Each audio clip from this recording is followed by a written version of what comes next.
wa ala alihi wa sahbihi ajma'in, amma ba'du. Rabbi shrah li sadri wa yassir li amri wa hlul 'uqdatam min lisani yafqahu qawli. Subhanaka la ilma lana illa ma 'allamtana innaka antal 'alimul hakim. Allahumma iftah lana hikmataka wa anshur 'alaina bi rahmatika ya arhamar rahimin. Kepada guru-guru kami, para asatidz, para kiai, habaib, takmir Masjid Babul Jannah, beserta jamaah Masjid Babul Jannah, mudah-mudahan perjumpaan kita yang perdana hari ini menjadikan bukti bahwa kita hari ini semua pernah bersilaturahmi dalam sebuah tema yang mulia, yaitu menghidupkan hasil hasanah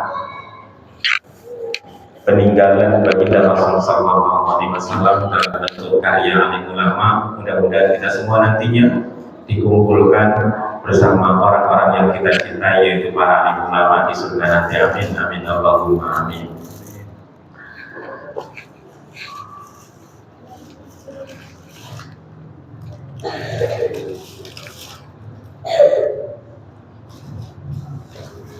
Salam kenal pagi, kita kenalan dulu.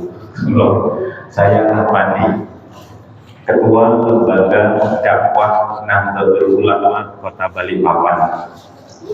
Tentu kenal, kalau bicara tentang NU berarti kenal Mbah Hasyim Asy'ari. Kita hari ini, atau saya hari ini, mewakili program-program ingin mencoba mengkaji ulang tradisi-tradisi ulama-ulama Indonesia. Kalau malam jadi ketua NU, kalau siang jadi ketua penghulu atau bapak penghulu. Saya kepala KUA Balikpapan Utara. Betul lah, ini double nih. Saya mau cerita apa ini nanti. Sampai Isya, mau santai-santai mau mati. Saya bawa buku ini. Saya ingin coba cerita di awal. Ada sebuah hadis Rasul Sallallahu Alaihi Wasallam yang kurang lebih maknanya atau redaksi teksnya. Man salaka tariqan ilal ilmi sahalallahu lahu tariqan ilal jannah. Barang siapa yang mencari ilmu, maka Allah akan berikan jalan mudah untuk menuju surga. Bapak Ibu, pengen masuk surga atau tidak? Pengen nih? Pengen mudah atau susah? Pengen yang mudah tentunya. Semua ketika ditanya pengenkah masuk surga, maka jawabannya adalah pengen. Nah, sehingga ada sebuah hadis tadi, ketika ingin mudah jalan menuju masuk surga, maka tuntutlah ilmu. Barang siapa yang mencari ilmu, maka Allah akan mudahkan jalan untuk menuju surga. Adik-adik duduk dulu aja sini, duduk ikut ngaji. Nanti bagi-bagi minumannya, biar tidak bingung nanti semuanya. Ulang lagi, ada sebuah hadis yang mengisyaratkan bahwa mudahnya kita untuk menuju surga. Belajarlah, maka Allah akan mudahkan jalan menuju surga. Gak penting apakah kita bisa atau tidak di dalam belajar, yang penting belajar. Kita pernah dengar hadis yang lain dengan kualitas hadis yang sedikit rendah, yang hafal utlubul ilma walau bisin. Biasanya tuntutlah ilmu walau sampai ke negeri Cina. Berarti Cina sudah ada ketika Rasulullah sudah ada. Bayangkan, sehingga hari ini gak kaget kalau barang yang kita pakai itu made in Cina. Itu hebatnya Cina dulu, sehingga jangan heran kalau Cina hebat sekarang juga. Kita punya pernah dengar utlubul ilma minal mahdi ilal lahdi. Tuntutlah ilmu dari buaya sampai ke liang lahat, sampai mati. Bahkan dalam hadis-hadis yang lain redaksinya, barang siapa kok berniat menuntut ilmu, di dalam perjalanan menuntut ilmu tadi kok meninggal, maka meninggalnya itu dianggap seperti mati syahid. Saya dengar hadis itu langsung berniat, pokoknya mulai sekarang sampai mati niatannya adalah bentuk ilmu. Hari ini pulang, kan besok mau nuntut ilmu lagi. Proses sambil nuntut ilmu itu adalah proses nunggu nuntut ilmu. Cari kerja, nyayangi istri, nyayangi suami, buat anak, buat rumah, dalam rangka ingin mempersiapkan untuk menuntut ilmu. Mau paham atau tidak paham, nggak penting. Yang penting duduk. Sehingga ada juga hadis, saya banyak itu hafal seliwan siber, julusuka sa'atan fi majlisil ilmi, dudukmu sesaat saja di majlis ilmu itu lebih utama dari sekian rakaat. Saya jumlahnya kurang hafal. Duduknya sebentar saja di majlis ilmu itu lebih utama dari beberapa rakaat yang kita lakukan. Ada juga tadi saya baca, saya belum masuk sedikit, hanya silaturahmi mawar. Ada sebuah hadis Rasulullah, ada sebuah hadis yang menceritakan tentang Allah itu heran, takjub, gumun kalau bahasa Jawanya, gumun melihat orang yang ramyal ghanam, orang yang menggembala kambing di ujung, di atas puncak gunung yang ada padang rumputnya, menggembala kambing, di sela-sela menggembala kambing, tiba-tiba dia azan, Allahu Akbar, Allahu Akbar. Setelah azan, salat. Langsung Allah berfirman dalam hadis qudsi tadi, "Unduru ila abdi," wahai malaikat, lihatlah kepada hambaku itu. Si penggembala tadi, dia itu berkumandang azan, kemudian melaksanakan salat. Dia melaksanakan salat tidak lain karena dia itu takut kepadaku. Kemudian dilanjutkan, maka kalau bahasa kita hari ini adalah gumun, itu adalah guyu. Kok ada hamba yang seperti itu sendirian di puncak gunung, kemudian azan, kemudian sholat ditemani oleh kambing-kambing. Lalu dilanjutkan dalam hadis tadi, maka sungguh qad ghafartu lahu, aku sungguh ampuni dia dan aku persilahkan dia untuk masuk ke dalam surga. Ini sebuah cerita bahwa surga itu sangat luas sekali. Kalau bahasa ayatnya adalah wasari'u ila maghfiratin min rabbikum wa jannatin 'arduhas samawati wal ardu uiddat lil muttaqin. Bersegeralah kalian menuju ampunan Allah yang surganya itu seluas langit dan bumi. Kalau dengar ayat ini Bapak Ibu, surga itu luasnya seluas langit dan bumi. Kira-kira kalau orang nyelmek nanti jawabannya itu, berarti surga itu seluas langit dan bumi. Kira-kira nerakanya di mana? Berarti gak ada neraka sudah, karena semuanya nanti adalah surga seluas langit dan bumi. Berarti surga, neraka juga tidak ada. Kalau mikir seperti itu, persis seperti pemikirannya Yahudi. Ketika ayat itu turun, cemoohnya itu, enak berarti berbuat dosa gak ada masalah, karena di mana-mana nanti akan masuk surga, karena seluas itulah surganya Allah. Dan ilmu ini sengaja disediakan bagi orang yang bertakwa. Berarti mau nggak mau saya mati meninggal masuk surganya orang bertakwa tadi, karena sudah tidak ada lagi neraka. Nah, inilah gambaran-gambaran seolah-olah Allah menggambarkan di dalam ayat tadi, surga itu sangat mudah. Saking sayangnya Allah kepada kita, Allah membuat jalan mudah untuk menuju surga. Kalau bahasa hadis yang lain, miftahul jannah la ilaha illallah, babul jannah la ilaha illallah. Pintu surga itu adalah la ilaha illallah. Kuncinya ada di sini, di masjid ini kayaknya. Ada pintunya, kuncinya ada, sudah hafal la ilaha illallah pasti masuk surga. Wa in saraka wa in zana. Nah, kembali hadirin rahimakumullah, bahwa tradisi kajian-kajian ini menjadi mulia karena majelis ilmu. Hafidhu, saya teringat sebuah hadis, ayat Al-Quran, hadis atau ayat? Hadis. Lillahi tis'a wa tis'ina isma. Allah itu punya 99 nama. Man hafidhuha dakhalal jannah. Barang siapa yang menghafalnya, satu makna. Barang siapa yang menjaganya masuk surga.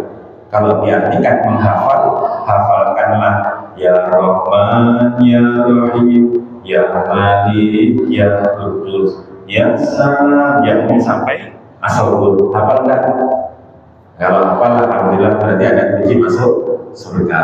Atau makna yang lebih luas kedua adalah barang siapa yang menjaga nama-nama Allah, berakhlak dengan akhlak Allah sesuai dengan kadarnya, maka Allah akan mempersilahkan untuk masuk surga. Salah satu namanya Allah adalah Al-Alim, zat yang pandai, zat yang maha pengetahui, maha pintar. Sehingga saking hebatnya Allah, saking pintarnya Allah, Allah memberikan sinar pintarnya tadi kepada hamba-hambanya, yaitu ulama. Sehingga muncul akrimul ulama fa'innahu qurrama'u indallahi. Muliakanlah ulama, orang yang berilmu itu, karena sesungguhnya mereka orang yang berilmu itu sejatinya mulia di sisi Allah Subhanahu wa taala. Sehingga jalan terabasnya adalah seringkali menghormati alim ulama, karya-karyanya hari ini. Pernahkah Bapak dengar dalam kitab Taklim Muta'alim, andaikan ini buku, kemudian HP saya di sini, ini kosong. Pas mau nyusun buku, kira-kira susunannya begini atau begini, ditaruh di sini. Pernahkah mikir? Kalian tidak mikir banget. Kalau di tradisi pesantren, kitab ini, andaikan ini barang yang tidak memiliki harga yang pantas, biasa-biasa saja, maka kitab ini tidak harus di atasnya. Bahkan kadang-kadang pulpen saja di sini sudah merasa nggak enak, karena lebih mulia ini ketimbang pulpen. Seringkali seperti itu. Inilah orang yang ketika melihat kitab seperti ini, kita sudah menemukan Allah hadir di dalam kitab ini.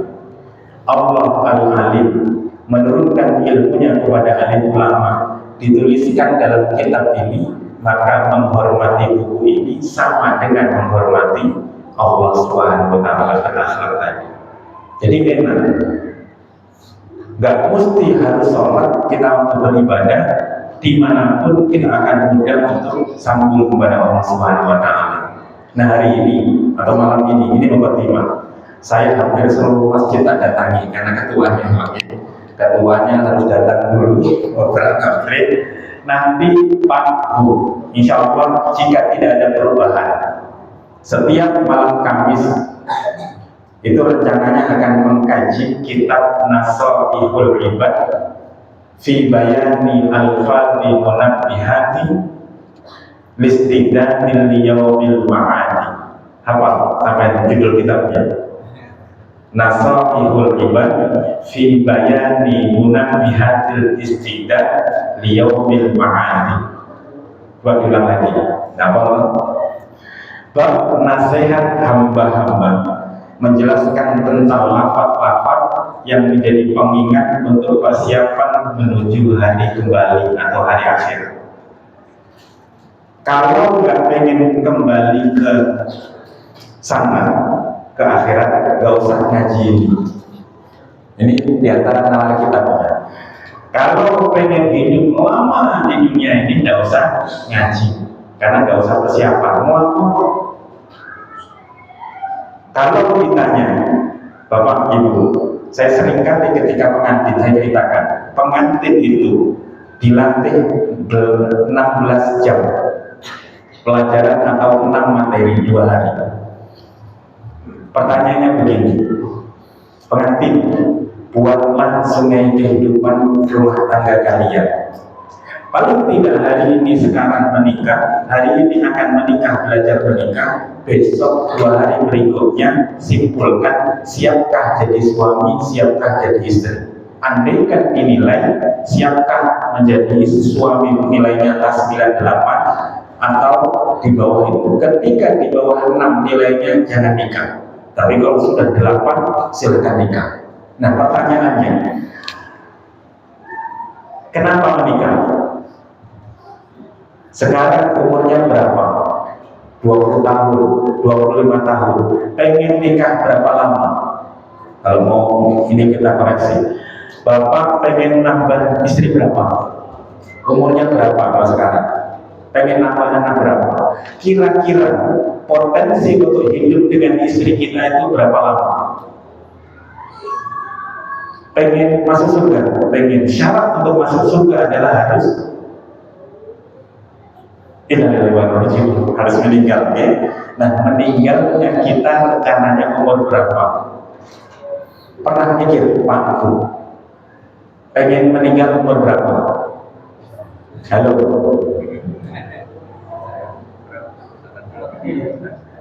Katanya pengen masuk surga.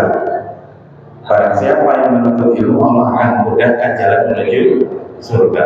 Sehingga secara nalar kita andaikan ditanya, sebenarnya indah mana, menyenangkan mana hidup di dunia atau di akhirat? Jawabannya adalah di akhirat pasti lebih bahagia, mudah di sana.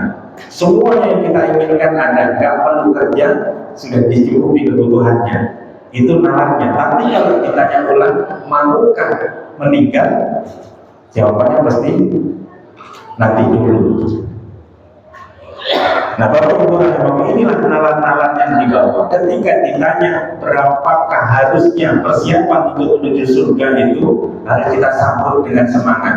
Sehingga secara umum Bapak Ibu, orang hidup di Balikpapan hari ini, karena kita semua hidup di Balikpapan, rata-rata umurnya, ini bocorannya Google, Mbak Google, jenengan tanya Mbak Google sekarang, karena Mbak Google itu sudah pintar. Mbak Google, orang Indonesia itu rata-rata hidupnya di dunia berapa tahun sih Mbak Google?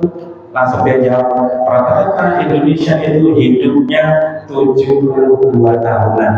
Rata-rata. Dulu 70, 60, sekarang semakin naik. Karena BPJS ada di mana-mana kayaknya. Begitu mau meninggal, ada rumah sakit. Dulu kan di gizi semakin baik. Nah, potensi hidupnya orang Indonesia 72 tahun. Jepang berbeda lagi.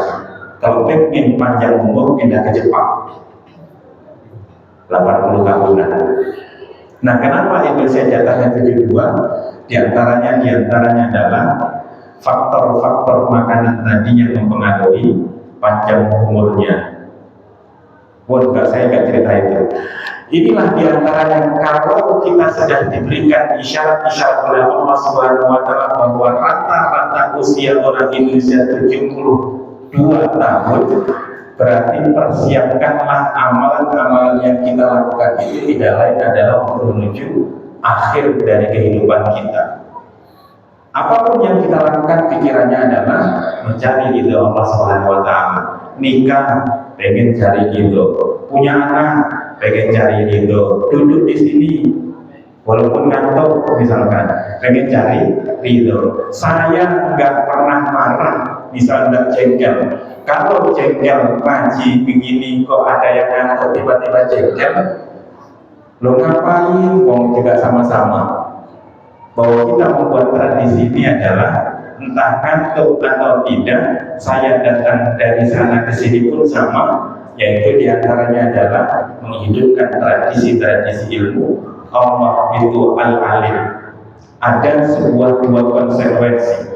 Orang alim itu nanti akan dimintai tanggung jawab terhadap ilmunya ketika tidak mau menyampaikan.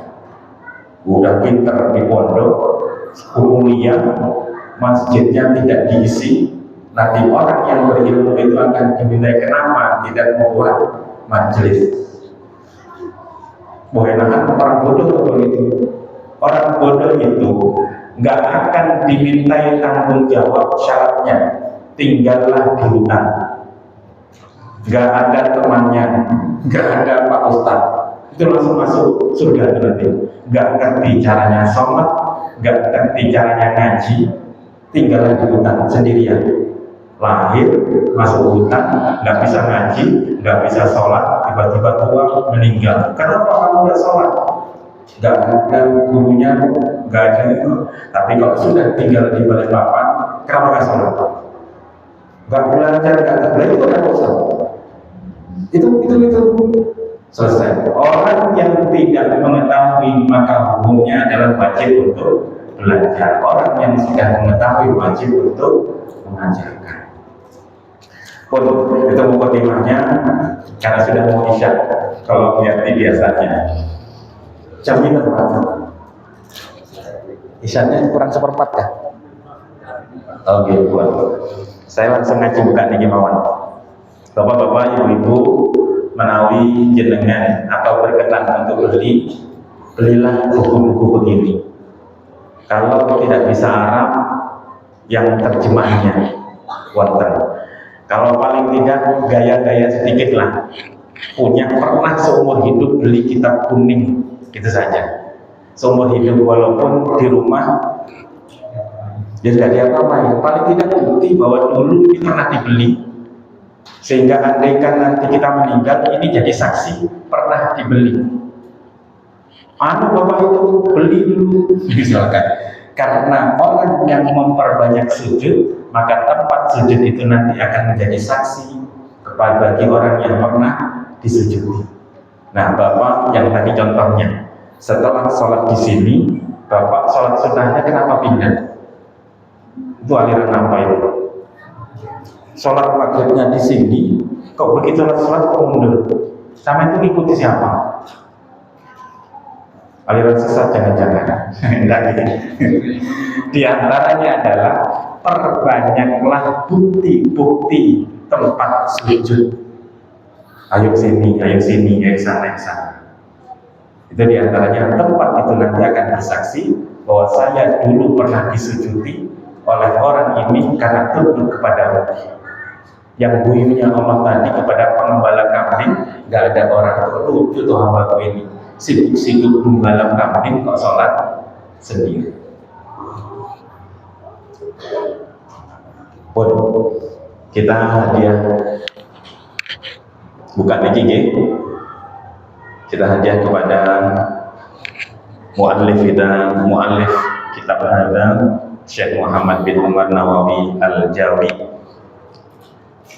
Nafa'ana Allah bi ulumihi fid dharain amin. Al-Fatihah. A'udzu billahi minasyaitonir rajim. Bismillahirrahmanirrahim. Alhamdulillahi rabbil alamin. Arrahmanir rahim. Maliki yaumiddin.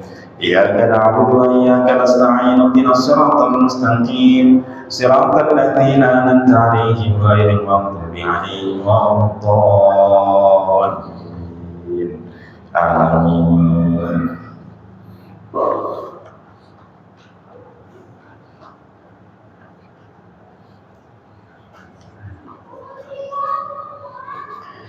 Pak ngaji nih Pak, model nih Pak. Bismillahirrahmanirrahim Pak. Nanti silahkan diobrolkan. Apakah ada pertanyaan? Saya ngaji kitab ini dulu pernah ba'da subuh. Setiap subuh ngaji ini. Kemudian modelnya ngumpul begini buahnya ketika umur sekitar 19-18 tahun. Kemudian ketika kuliah pun sama. Cuma kalau umur 18 maknanya Jawa. Kemudian ketika sudah kuliah bahasa penyampaiannya diganti. Teksnya Arab walakinna ilqa'il muhadarah bil lughatil arabiyyah. Masalah kan antara hadza wa unashar syarri wa ubayyin hadza bil lughatil arabiyyah.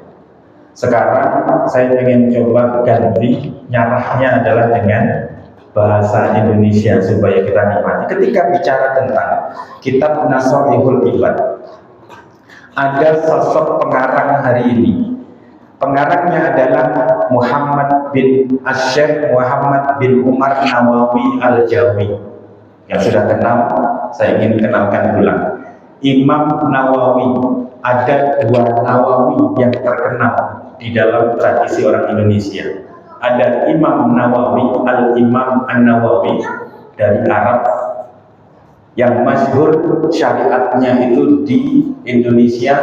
Tradisinya adalah ba'da salatil Jum'ah baca Al-Fatihah 7 kali, Kulhu, Falak, An-Nas 7 kali tanpa digerakkan posisi duduknya.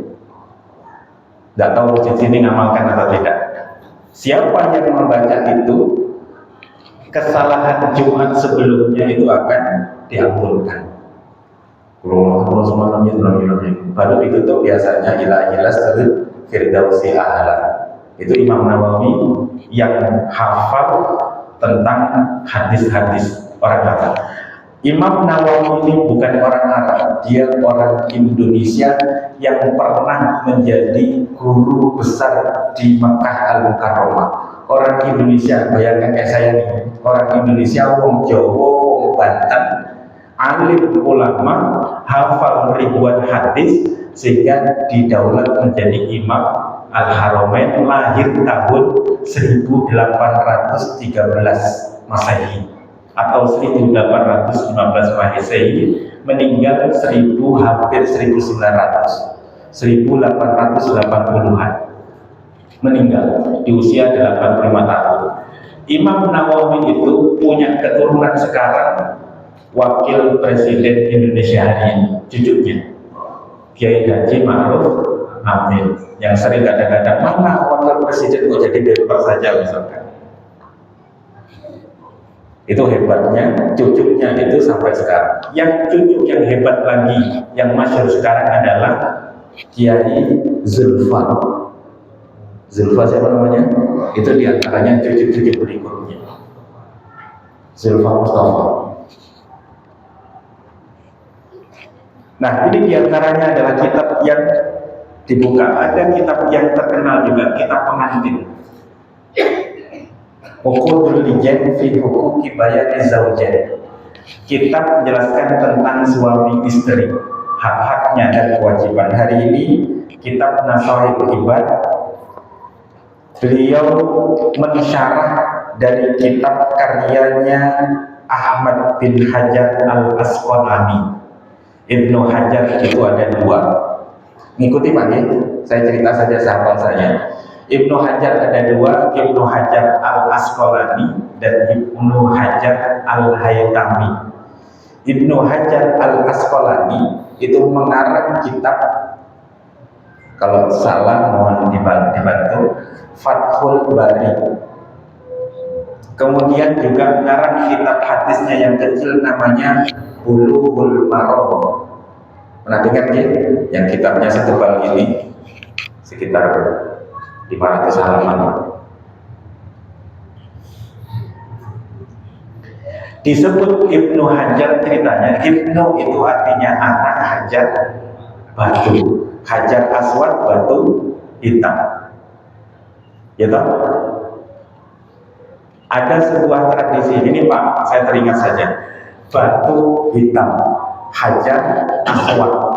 Kalau dalam bahasa ada namanya sighatul tafdil, jenengan menikmati atau tidak. Ada sighat tafdil itu ada menggunakan af'ala. Zaidun ajmala min Muhammadin. Zaid lebih ganteng dari Muhammad, memakai kaidah af'al. Nah, aswad itu artinya hitam, tapi asal muasalnya adalah terambil kata dari kata sayyidun, sehingga sayyidun itu utama, sesuatu yang lebih utama dari yang utama namanya asyad. Orang Arab susah mengucapkan asyad, diganti wawu menjadi aswad, batu yang paling mulia. Tidak tahu sekarang aswadnya menjadi artinya hitam maksudnya. Hajar Aswad batu hitam, batu yang paling mulia di situ, dimuliakan itu karena dijadikan fa'il nama tuan fasama wajhullah, menjadi arah kiblat sana, mulianya batu karena memang diperintahkan untuk menghadap ke arah sana. Nah, Hajar Aswad. Nah, Ibnu Hajar ini ceritanya namanya Syihabuddin, dikenal dengan Ibnu Hajar. Sebuah konon cerita bisa terbalik antara Haytami dan Al-Asqalani, versinya dua. Dikatakan Hajar itu diibaratkan batu. Bapaknya itu alim, tapi nggak banyak ngomongnya. Nggak tahu di sini ada nggak orang yang jarang ngomongnya disebut batu. Pokoknya kalau nggak penting nggak ngomong, kayak batu gitu. Nah, melahirkan anak yang luar biasa namanya anak batu itu tadi, Ibnu Hajar, Syihabuddin Ibnu Hajar. Ada sebuah cerita yang kedua. Syihabuddin tadi menjadi dijuluki menjadi Ibnu Hajar, diantaranya adalah sebuah cerita belajar tidak nyantol-nyantol. Hari ini malam kami belajar, pulang lupa, besok belajar, pulang lupa, besok belajar, pulang lupa. Begitu pas pulang, tiba-tiba turun hujan, mampirlah dia di gubuk, kemudian ada air netes di atas batu. Batunya ditetesi, kok ada bekasnya dari tetesan batu, ada lubangnya sedikit. Oh, batu saja yang sekeras ini kalau ditetesi air tes pasti dia akan membekas. Namanya belajar pasti lama-lama juga pinter. Ibarat hari ini Pak Bu, otot saya ini dalam melandaikan otot saya, Pak. Otot saya akan menjadi besar kalau mau dilatih untuk push up, untuk nyangkul, tapi tidak akan pernah besar kalau tidak dilatih untuk nyangkul. Nah, itulah diantaranya semangatnya Ibnu Hajar tadi. Batu saja andaikan ditetesi air akan memberikan bekas, masa sih ketika kita hadir di majelis ilmu lama-lama tidak membekas juga. Dari nyambung ini kitabnya. Bapak Ibu, nanti ketika kita disodorkan, setiap malam Kamis nanti akan dihadirkan 214 judul. Jenengan tinggal duduk saja, Pak Ustadznya yang belajar di rumah ngomel aja di sini. Besok Pak Ustadznya pindah judul kedua, judul ketiga, judul keempat. Itulah tugasnya LDMU. Teman-teman imam monggo sarang-sarang sama gabung di LDMU supaya Pak Imamnya manfaat ke masjid sebelah.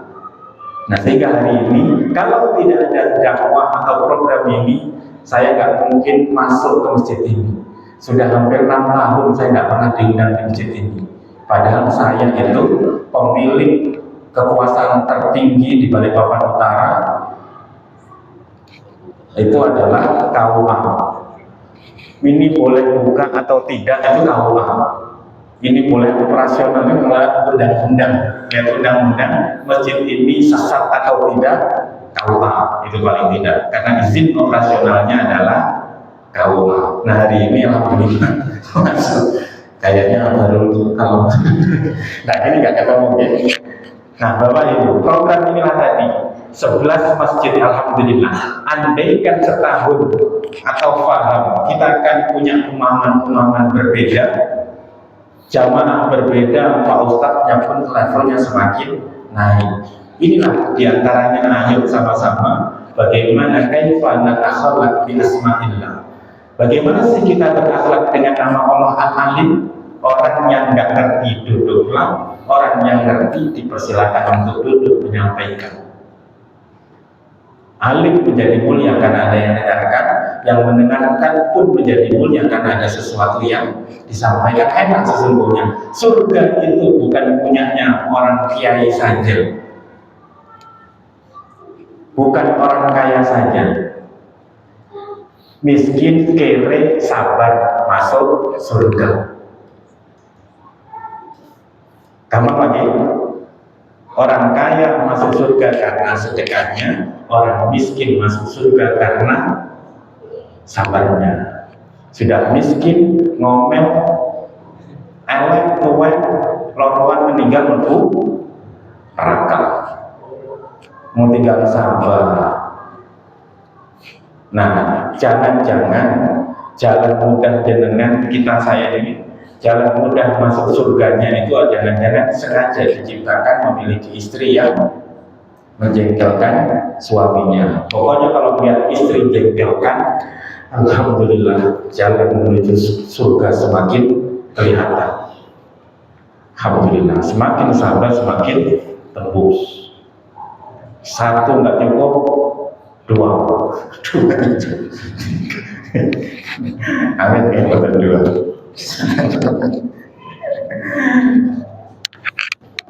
Bismillahirrahmanirrahim.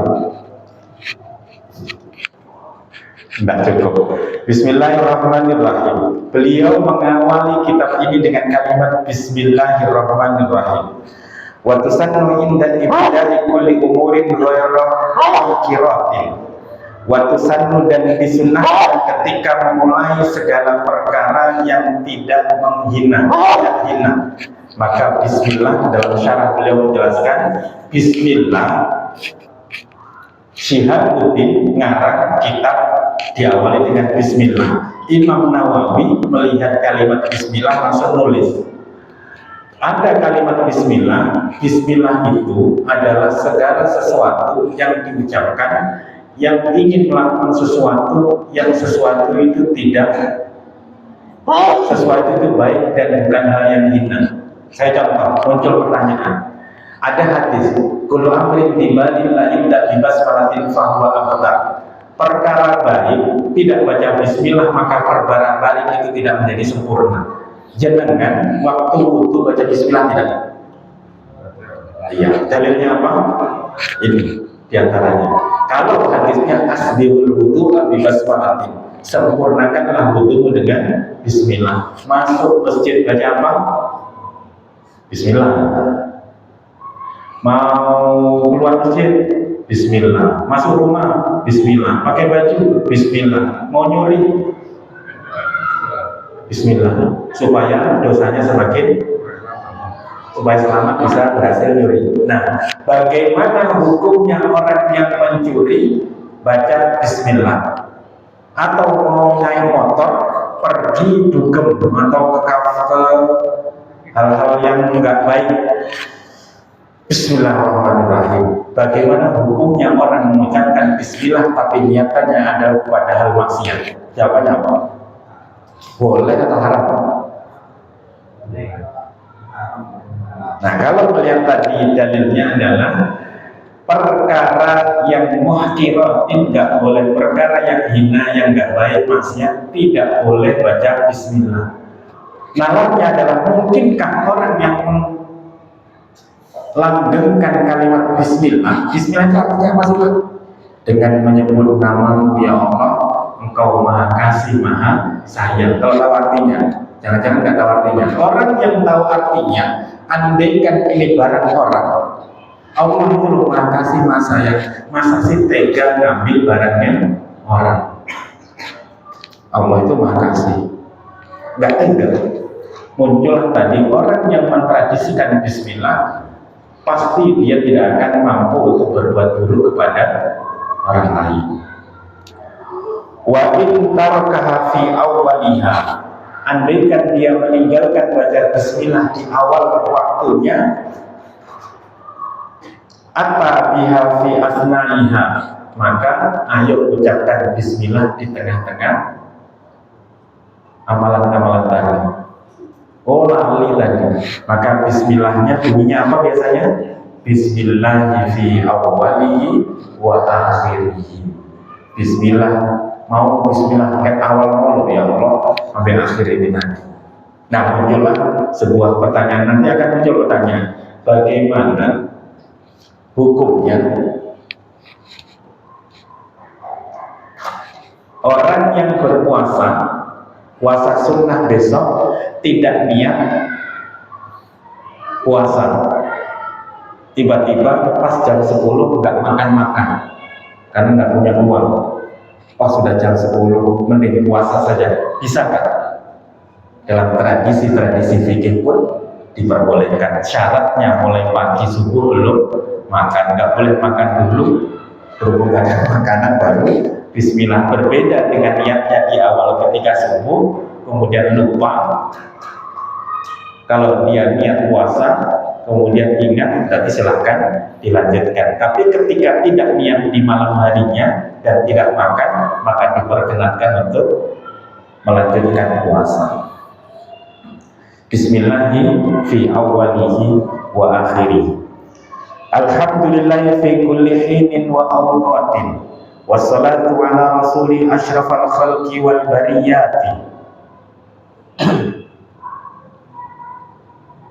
Hadhihi munabbihan 'ala al-istidad li yaumil ma'ad. Bapak Ibu, ketika inilah Asy-Syarih Imam Nawawi ketika menjelaskan bismillah, ini seolah-olah mengajarkan kepada kita syekhnya saja ketika mengarang kitab diawali dengan bismillah. Contohnya adalah Al-Quran. Coba kita kembali kepada Al-Quran. Ketika kita buka Al-Quran, apa ayat yang pertama muncul? Bismillahirrahmanirrahim. Alhamdulillahirabbil alamin. Allah mengajarkan kepada kita, aku sendiri mengucapkan, mengawali Al-Quran melalui Rasulullah diajarkan ketika kalian membuka Al-Quran ada bismillah. Padahal Al-Fatihah bukan ayat pertama, surah pertama diturunkan, tapi kenapa kalau ditaruh di awal? Itu berarti seolah mengajarkan, ayo amalan-amalan apapun yang kalian lakukan, sandarkanlah bismillahirrahmanirrahim. Kemudian alhamdulillah, kemudian sholawat. Alhamdulillahirabbil alamin wassalatu wassalamu ala asyrafil khalqi anbiya wal mursalin. Tradisi itu hingga hari ini ada. Orang ketika muqaddimah Indonesia pada umumnya mau sambutan alhamdulillahirabbil alamin wassalatu wassalamu ala asyrafil khalqi ala anbiya wal mursalin, amma ba'du, alhamdulillah, salawat. Ini adalah tradisi-tradisi dulu. Terima kasih Allah telah berikan. Kemudian sholawat kita hari ini ada karena ada syariat Rasulullah SAW. Nah, Bapak Ibu sudah isya? Derek. Ada alhamdulillah yang tradisi baru saja disampaikan Pak Imam, Pak Ustadz tadi 33 kali, 5 kali dalam sehari. Alhamdulillah, alhamdulillah, alhamdulillah. Habis apa? Subhanallah, subhanallah, subhanallah, alhamdulillah, alhamdulillah. Allah Akbar, Allah Akbar, Allah Akbar. Kenapa kok 33? Pernah mikir nggak? Kenapa subhanallahnya duluan, kemudian alhamdulillah, Allah Akbar yang terakhir? Nah, pokoknya dengarnya dari dulu yang begitu, begitu saja. Nah, inilah kajian-kajian ini akan muncul sesungguhnya. Monggo Pak Bu tanyalah itu. Andaikan Pak Ustadznya nanti nggak ngerti, dia akan melalui yoyo. Inilah muncul dalam benak saya sebenarnya. Kenapa ya Pak Imam tuh subhanallah duluan? Nah, diantaranya adalah ini otak atik subhanallah. Pon ngajinya mukadimahnya selesai ya. Nanti kita besok malam Kamis akan ketemu tentang khoslatani la syai'a afdalu minhuma al-imanu billah wa naf'u lil muslimin. Besok malam Kamis. 2 perkara lakukanlah, 2 perkara tinggalkanlah. Itu babnya banyak. Nanti ada 3 perkara lakukanlah, 3 perkara tinggalkanlah. 4 perkara lakukan, 4 perkara tinggalkan. 5 perkara lakukan, 5 perkara tinggalkan, sampai 10 perkara lakukan, 10 perkara tinggalkan, selesai tamat. Nah, besok itu adalah temanya iman kepada Allah dan memberi manfaat kepada orang-orang muslim. Monggo ditanyai, terserah, obrolkan. Saya hari ini pas saya mumpung ingat subhanallah. Subhanallah, kalau dalam bahasa Arab sekarang, sabahtu min hadza ila huna. Saya berenang dari sini menuju ke sana. Bertolak dari sini menuju ke sana. Sabah itu artinya adalah bertolak. Bertolak membuang sesuatu yang tidak pantas tersematkan kepada Allah, sehingga sering artinya maha suci Allah. Bayangkan Allah itu yang gak pantas ada di dalam sisinya Allah itu apa? Allah sudah adil, masa sih sudah kerja kira-kira misalkan.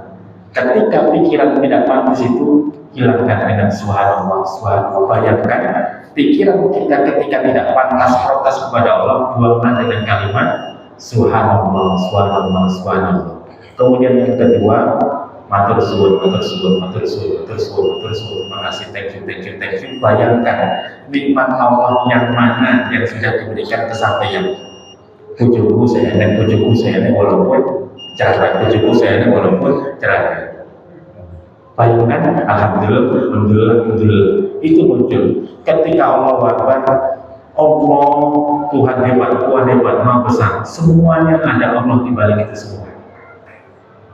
Sehingga mengucapkan Allah Akbar muncul optimisme. Hilangkan Allah dari sifat yang tidak pantas. Terima kasihlah kepada Allah karena Allah hari ini mampukan kita untuk ibadah, ngombe, minum, duduk, paham tidak paham, dapat pahala. Kemudian Allah Akbar, Allah Maha besar, Maha hebat. Tidak ada yang lebih hebat kecuali Allah pada di balik itu. Bismillahirrahmanirrahim. Sudah isya. Kita sholat lagi, Allah Akbar. Tuhan buatan Allah jadi bukan Allah Akbar untuk perang ya. Allah Akbar dalam artian kita bangga punya Allah yang Maha hebat. Insya Allah malam Kamis ketemu lagi dengan bukan saya, Ustadz lain. Ketemu lagi mungkin setahun lagi kesini lagi dengan saya. Nanti mohon sepunten dengan kata saya nitip kepada Ustadz yang hadir besoknya. Monggo ditemani. Kalau ngantuk, pura-pura tidak ngantuk supaya Pak Ustadznya tidak kerasa bingung gitu nanti ya. Pak Ustadznya pun saya bilangin pura-pura semangat gitu aja supaya hubungan timbal balik ilmu tadi tetap lestari abadi ada di babul jannah. Wassalamualaikum warahmatullahi wabarakatuh.